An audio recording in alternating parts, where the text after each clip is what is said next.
ओम श्री सद्गुरु परमात्मने नमः। श्री योग वासिष्ठ महारामायण उपशम प्रकरण सर्ग 79। श्री वशिष्ठ जी बोले, हे रामचंद्र जी,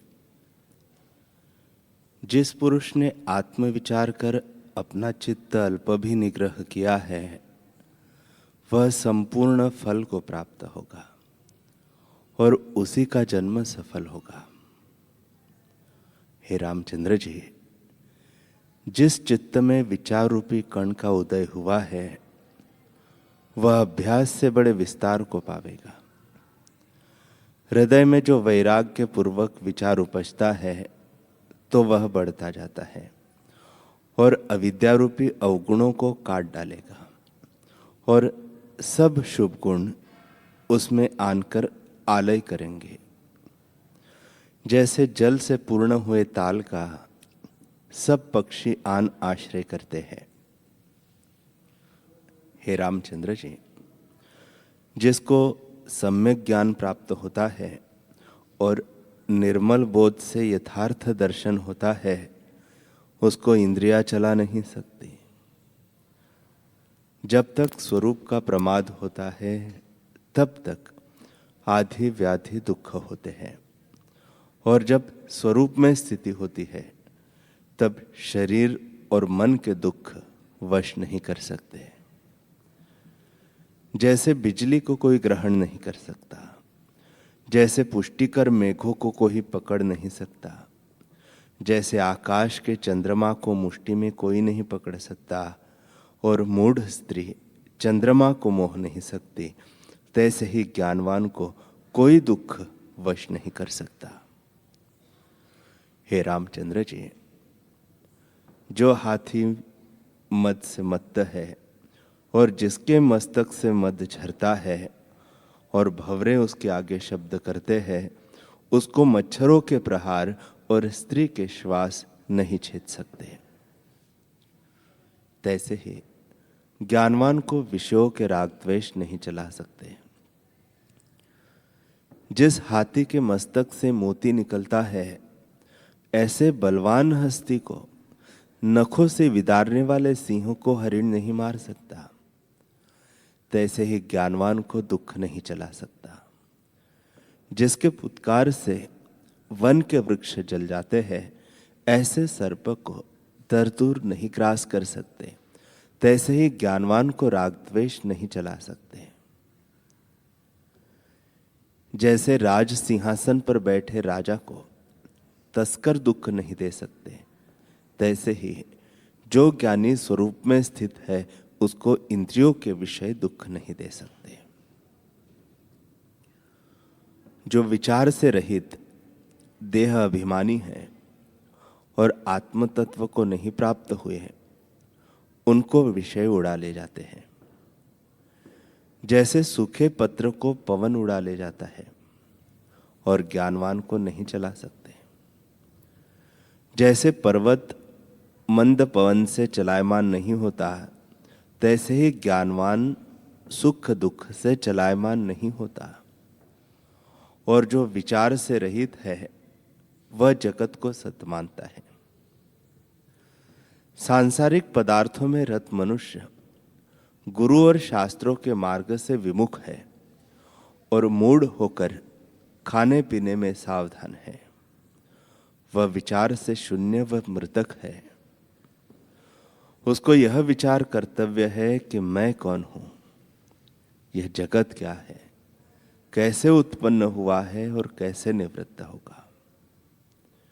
इस प्रकार विचार कर संतों के संग और अध्यात्म शास्त्र के विचार से जो पुरुष दृश्य भाव को त्याग कर आत्म तत्व में स्थित होता है वह परम पद को प्राप्त होता है। जैसे दीपक के प्रकाश से पदार्थ पाया जाता है तैसे ही विचार से आत्म तत्व पाया जाता है। हे रामचंद्र जी, जिसको शास्त्र विचार से आत्म तत्व का बोध होता है वह ज्ञानी कहलाता है और वह ज्ञान ज्ञेय के साथ अभिन्न रूप है। आध्यात्म विद्या को विचार करके आत्मज्ञान प्राप्त होता है। जैसे दूध से मथकर मक्खन निकाला जाता है, तैसे ही विचार से आत्मज्ञान प्राप्त होता है। ज्ञेय जो भीतर है सोई परब्रह्म स्वरूप है और सत्य है, पर असत्य की नाई होकर स्थित हुआ है। ज्ञानवान उसको पाकर तृप्त होता है और जीवन मुक्त होकर अपने आप में प्रकाशता है। जैसे चक्रवर्ती राज्य से आनंद और तृप्ति होती है, तैसे ही ज्ञानवान ब्रह्मानंद में इंद्रियों की इच्छा से रहित शोभता है और शब्द, स्पर्श, रूप, रस और गंध पांचों इंद्रियों के विषयों में आसक्त नहीं होता। सुंदर राग, तंत्री के शब्द, स्त्रियों के गाने और कोकिल पक्षी और गंधर्व गंधर्वी आदि के जो गायन है, उनमें वह आसक्त नहीं होता। अगर चंदन, मंदार, कल्प वृक्ष के सुंदर फूलों के सुगंध, अप्सरा और नाग कन्याओं की नाई सुंदर स्त्रियों का स्पर्श करने और हीरे, मणि और भूषण और नाना प्रकार के वस्त्रों में वह बंधनवान नहीं होता। जैसे चंद्रमा सुंदर और शीतल है, परंतु सूर्यमुखी कमलों को विकसित नहीं कर सकता, तैसे ही सुंदर स्पर्श ज्ञानी के चित्त को हर्षवान नहीं करता। जैसे मरुस्थल में हंस प्रसन्न नहीं होता, तैसे ज्ञानवान स्पर्श से प्रसन्न नहीं होता और रस आदि में भी बंधनवान नहीं होता। दूध, दही, घृत आदि रस, भक्ष्य, भोज्य, लेह्य और चोष्य, यह चारों प्रकार के भोजन और कटु, तीक्ष्ण, मीठा, खारा आदि जितने रस है, इनकी इच्छा ज्ञानवान नहीं करते और किसी में बंधनवान नहीं होते। वे आत्मबोध से नित्य तृप्त है और किसी भोग की इच्छा नहीं करते। जैसे ब्राह्मण मुर्गी के मांस के खाने की इच्छा नहीं करते, तैसे ही ज्ञानवान उर्वशी, रंभा, मेनकादिक अप्सराओं की इच्छा नहीं करते और चंदन, अगर, कस्तूरी, मंदार आदि वृक्षों के फूलों की सुगंध की इच्छा नहीं करते। जैसे मछली मरुस्थल की इच्छा नहीं करती, तैसे ही ज्ञानवान सुगंध की इच्छा नहीं करते और रूप की इच्छा भी नहीं करते। सुंदर स्त्रियां, बाग, तालाब, नदियां इत्यादि जो रूपवान पदार्थ है, तिनकी इच्छा ज्ञानवान नहीं करते। जैसे चंद्रमा बादलों की इच्छा नहीं करता, तैसे ही ज्ञानवान रूप की इच्छा नहीं करते।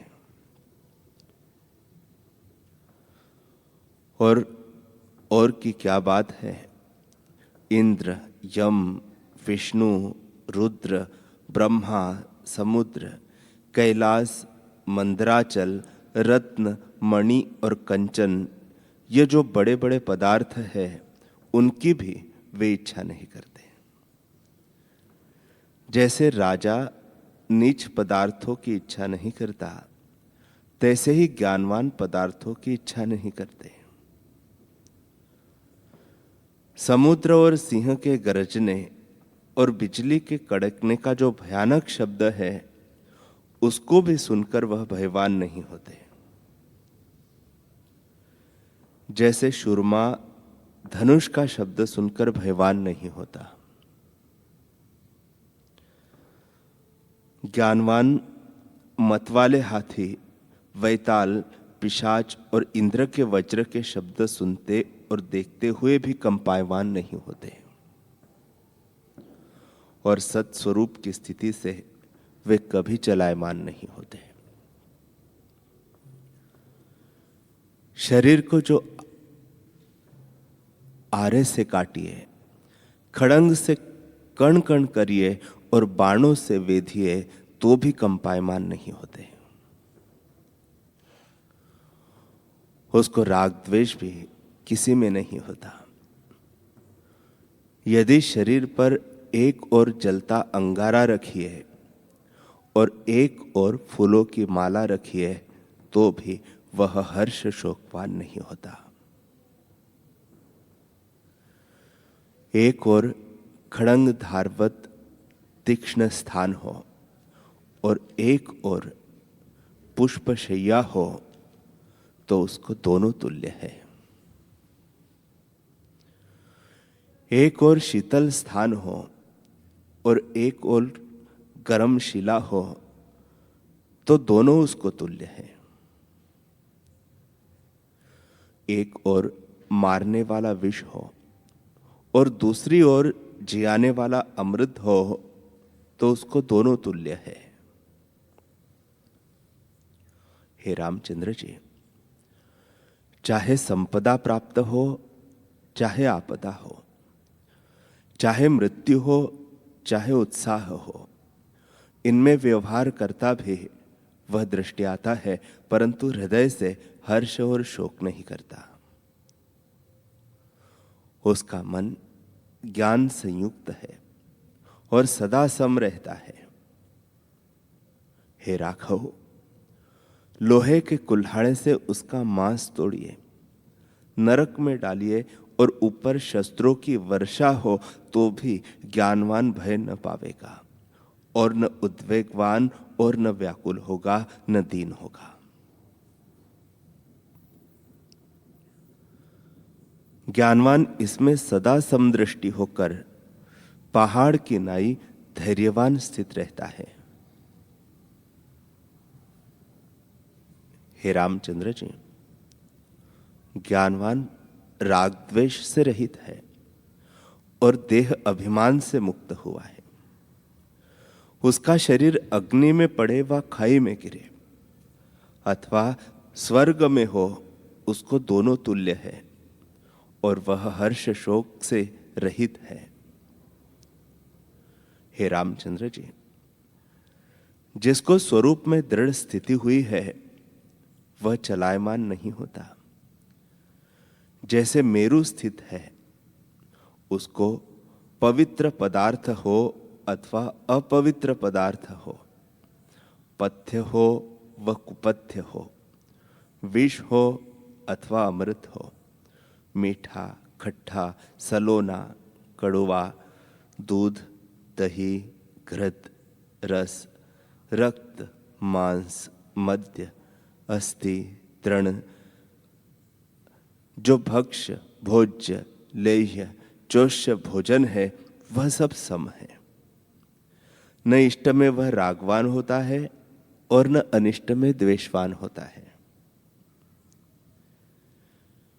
यदि एक पुरुष प्राणों के निकालने को सम्मुख आवे और दूसरा प्राणों की रक्षा के निमित्त आवे तो दोनों को वह आत्मस्वरूप शांत मन और मधुर रूप देखता है और राग द्वेष से रहित है। रमणीय अरमणीय पदार्थों को वह सम देखता है क्योंकि उसने संसार की आस्था त्याग दी है। बोध स्वरूप में वह निश्चित है। चित्त निरागपद को प्राप्त हुआ है और सब जगत उसको आत्मस्वरूप भासता है और शब्द, स्पर्श, रूप, रस, गंध, पंच विषयों के भोग अपना अवसर नहीं पाते। जैसे दर्पण देखने से प्रतिबिंब भासता है, दर्पण की सूरत रहती है, तैसे ही विषयों में आत्मा देखता है, विषयों की सूरत नहीं रहती। अज्ञानियों को इंद्रियां ग्रास कर लेती हैं, जैसे तृणों को मृग ग्रास कर लेता है। जिसने आत्मपद में विश्रांति पाई है उसको इंद्रियां ग्रास नहीं कर सकती। हे रामचंद्र जी, अज्ञान रूपी समुद्र में जो पड़ा है और वासना रूपी लहरों से मिलकर उछलता और गिरता है, उसको आशा रूपी तेंदुआ ग्रास कर लेता है और हाय हाय करता है, शांति नहीं पाता। जो विचार करके आत्मपद को प्राप्त हुआ है वह विश्रांति को पाकर चलायमान नहीं होता। जैसे सुमेरु पर्वत जल के समूह से चलायमान नहीं होता, तैसे ही वह संकल्प विकल्प से चलायमान नहीं होता। जिसकी आत्मपद में विश्रांति हुई है वह उत्कृष्टता को प्राप्त हुआ है। हे रामचंद्र जी, उसको यह जगत ज्ञान मात्र भासता है और वह उससे संवित मात्र जानकर विचार करता है। न किसी का ग्रहण है और न त्याग है। इससे भ्रांति को त्याग कर संवित मात्र ही तेरा स्वरूप है। किसका त्याग करता है और किसका ग्रहण करता है? जो आदि में भी न हो, अंत में भी न रहे और मध्य में भासे, उसे ब्रह्मात्र जानिए। इस प्रकार जानकर भाव अभाव की बुद्धि को त्याग कर और निसंवेदन रूप होकर संसार समुद्र से तर जाओ और मन, बुद्धि और इंद्रियों से कर्म करो चाहे न करो, निसंग होंगे, तब तुमको लेप न होगा। हे रामचंद्र जी, जिसका मन अभिमान से रहित हुआ है वह कर्म करता भी लेपायमान नहीं होता। जैसे मन और ठोर गया होता है तो विद्यमान शब्द अथवा रूप पदार्थों को प्रस्तुत होते भी वह नहीं जानता, तैसे ही जिसका मन आत्मपद में स्थित हुआ है उसको सुख दुख कर्म नहीं लगता। जो पुरुष अभिमान से रहित है वह कर्मों में सुख दुख भोगता दृष्टि आता है, परंतु वह उसको स्पर्श नहीं करते। देखो, यह बालक भी जानते हैं कि मन और ठोर जाता है तो सुनता भी नहीं सुनता, तैसे ही वह पुरुष करता भी नहीं करता। हे रामचंद्र जी, जिसका मन असंग हुआ है वह देखता है परंतु नहीं देखता, सुनता है परंतु नहीं सुनता, स्पर्श करता है परंतु नहीं करता, सूंघता और रस लेता है परंतु नहीं लेता, इत्यादि जो कुछ चेष्टा है सो करता भी वह अकर्ता है और उसका चित्त आत्मपद में लीन हुआ है। जैसे कोई पुरुष देशांतर को जाता है तो वह उस देश में व्यवहार कर्म करता है, परंतु उसका चित्त ग्रह में रहता है। तैसे ही ज्ञानवान का चित्त आत्मपद में रहता है। यह बात मूर्ख भी जानता है। जैसा वेग मन में तीव्र होता है उसकी सिद्धि होती है और वही भासता है और नहीं भासता। हे राम जी, सब अनर्थों का कारण संग है। संसार के संग से ही जन्म मरण के बंधन को प्राप्त होता है। इससे सब अनर्थों और संसार का कारण संग है। सब इच्छाओं का कारण संग है और सब आपदाओं का कारण संग है। संग के त्याग से मोक्ष रूप और अजन्मा होता है। इससे संग को त्याग कर और जीवन मुक्त होकर तुम विचरो। श्री राम जी ने पूछा, हे भगवान, आप सर्व संशय रूपी कुहरे के नाश करता शरत काल के पवन है। संग किसको कहते हैं, यह संक्षेप से मुझसे कहिए। श्री वशिष्ठ जी बोले, हे रामचंद्र जी, भाव अभाव जो पदार्थ है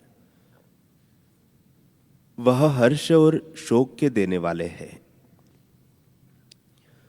जिस मलिन वासना से यह प्राप्त होते हैं वही वासना संग कहता है। हे राघव, देह में जो अहम बुद्धि होती है और संसार की जो सत्य प्रतीति है, तो उस संसार के इष्ट अनिष्ट को राग द्वेष सहित ग्रहण करता है। ऐसी मलिन वासना संग कहती है। और जीवन मुक्त की वासना हर्ष शोक से रहित शुद्ध होती है, सो निसंग कहती है। उसकी वासनाएं जन्म मरण का कारण नहीं होती। हे रामचंद्र जी, जिस पुरुष को देह में अभिमान नहीं होता और जिसकी स्वरूप में स्थिति है, वह शरीर के इष्ट अनिष्ट में राग द्वेष नहीं करता, क्योंकि उसकी शुद्ध वासना है। और जो करता है सो बंधन का कारण नहीं होता। जैसे भुना बीज नहीं उगता, तैसे ही ज्ञानवान की वासना जन्म मरण का कारण नहीं होती। और जिसकी वृत्ति जगत के पदार्थों में स्थित है और राग द्वेष से ग्रहण त्याग करता है, ऐसे मलिन वासना जन्मों का कारण है। इस वासना को त्याग कर तुम स्थित होंगे, तब तुम करते हुए भी निर्लेप रहोगे।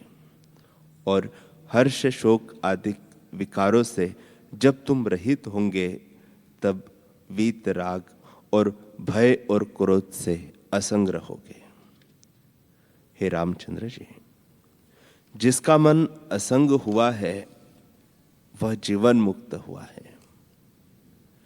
इससे तुम भी वीतराग होकर आत्म तत्व में स्थित हो। जीवन मुक्त पुरुष इंद्रियों के ग्राम को निग्रह करके स्थित होता है और मान मद वैर को त्याग कर संताप से रहित स्थित होता है। वह सब आत्मा जानकर कर्म करता है, परंतु व्यवहार बुद्धि से रहित असंग होकर कर्म करता है। वह करता भी अकर्ता है। उसको आपदा अथवा संपदा प्राप्त हो, अपने स्वभाव को नहीं त्यागता। जैसे क्षीर समुद्र ने मंदराचल पर्वत को पाकर शुक्लता को नहीं त्यागा, तैसे ही जीवन मुक्त अपने स्वभाव को नहीं त्यागते।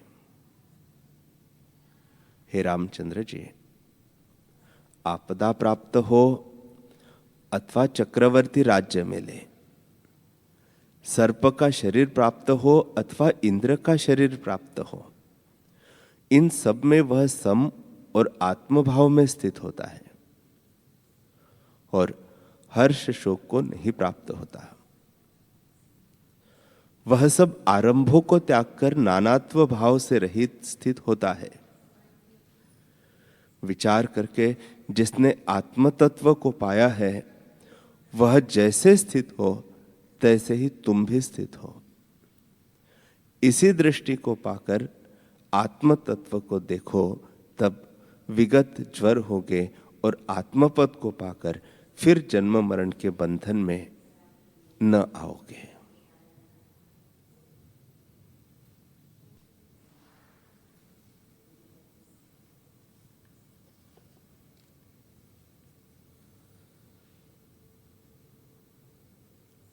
द्वितीय भाग, निर्वाण प्रकरण प्रारंभ।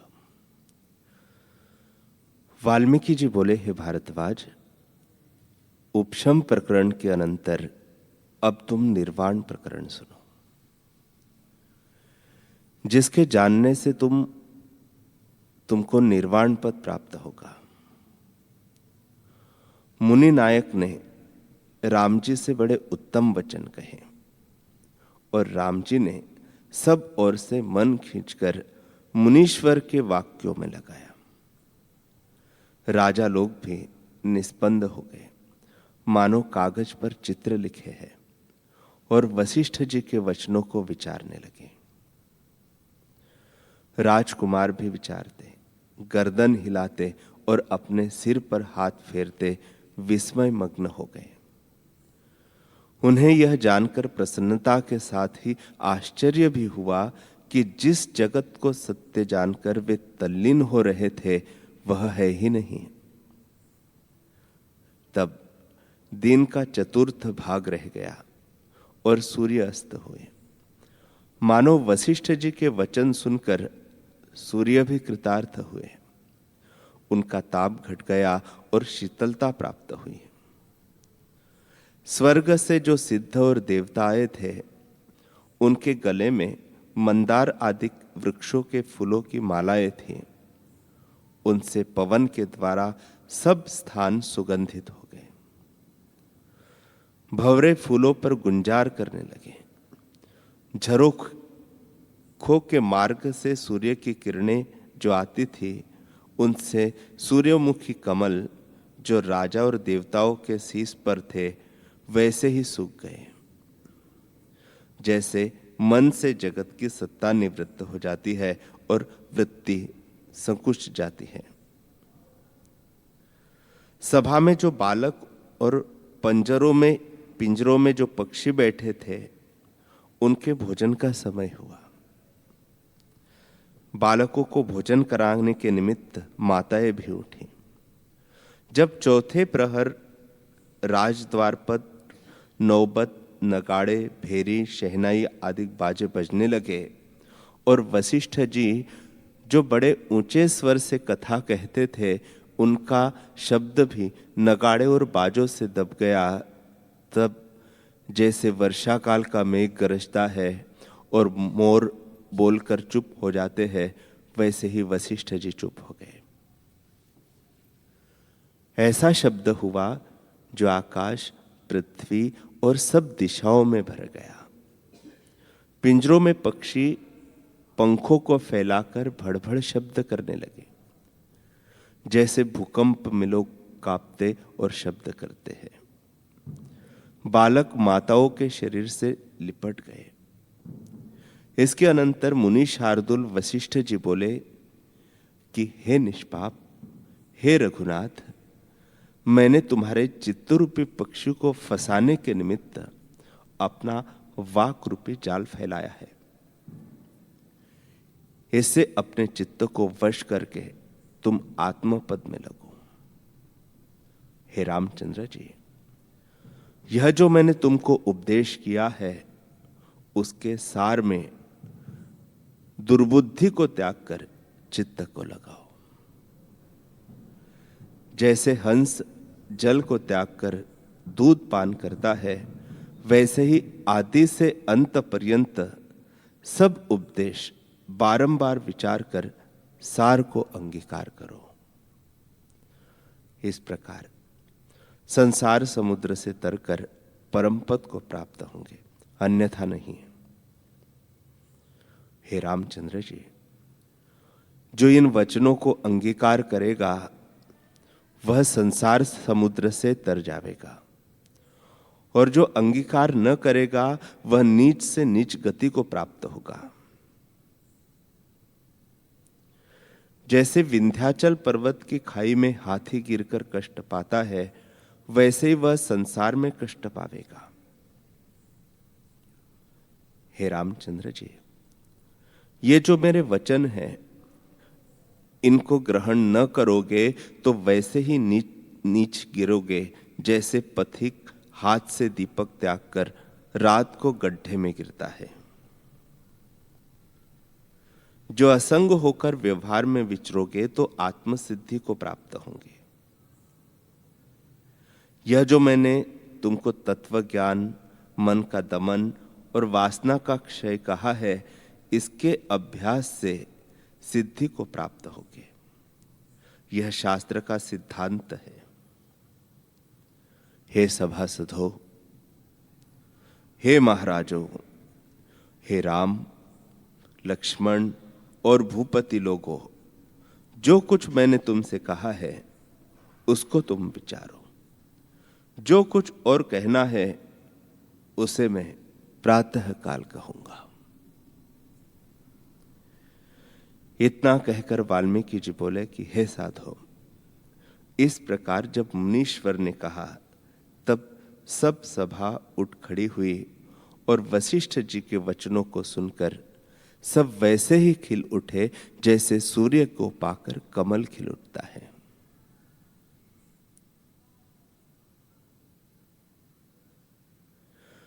वशिष्ठ जी और विश्वामित्र दोनों एक साथ उठे। वशिष्ठ जी विश्वामित्र को अपने आश्रम में ले गए। आकाशचारी देवता और सिद्ध वशिष्ठ जी को नमस्कार करके अपने अपने स्थान को गए। राजा दशरथ अर्घ्य और पाद्य से वशिष्ठ जी का पूजन करके अपने अंतःपुर में गए। श्रोता लोग भी आज्ञा लेकर और वशिष्ठ जी का पूजन करके अपने अपने स्थान को गए। राजकुमार अपने मंडल को गए। मुनीश्वर वन में गए और राम, लक्ष्मण, भरत और शत्रुघ्न वशिष्ठ जी के आश्रम को गए। फिर पूजा करके अपने गृह में आए। सब श्रोता अपने अपने स्थान में जाकर स्नान संध्या आदि कर्म करने लगे। पितरों और देवताओं की पूजा और ब्राह्मणों से लेकर मृत्यु पर्यंत सबको भोजन कराकर उन्होंने अपने अपने मित्रों और भाइयों के साथ भोजन किया और यथाशक्ति अपने वर्णाश्रम धर्म को साधा। सूर्य भगवान अस्त हुए और दिन की क्रिया निवृत्त हो गई। रात्रि हुई और निशाचर विचरने लगे। तब भूचर, राजर्षि और राजपुत्र आदि जो श्रोता थे वे रात्रि को एकांत में अपने अपने आसन पर बैठकर विचारने लगे। राजकुमार और राजा अपने अपने स्थान पर बैठे। ब्राह्मण, तपस्वी कुशासन आदि बिछाकर बैठे। विचारते थे कि वशिष्ठ जी ने संसार के उद्धार का क्या उपाय कहा है। वशिष्ठ जी ने जो कहा था उसमें चित्त को एकाग्र कर और भले प्रकार विचार कर सब सो गए। उसमें चित्त को एकाग्र कर और भले प्रकार विचार कर वे निश्चिंत हुए। जैसे सूर्य उदय होने पर कोका बेली मुन जाती है, वैसे ही वे सब निद्रित हुए। परंतु राम, लक्ष्मण, भरत और शत्रुघ्न 3 प्रहर वशिष्ठ जी के उपदेश को विचारते रहे और आधे पहर सोकर फिर उठ खड़े हुए। वाल्मीकि जी बोले कि हे साधो, इस प्रकार सब रात्रि व्यतीत हुई और तम का नाश हुआ। तब राम, लक्ष्मण, शत्रुघ्न आदि स्नान और संध्या आदि कर्म करके वशिष्ठ जी के आश्रम में उपस्थित हुए।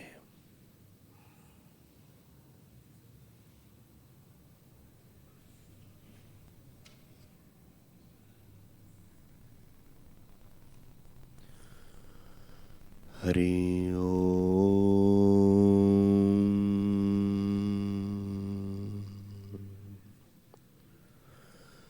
हरि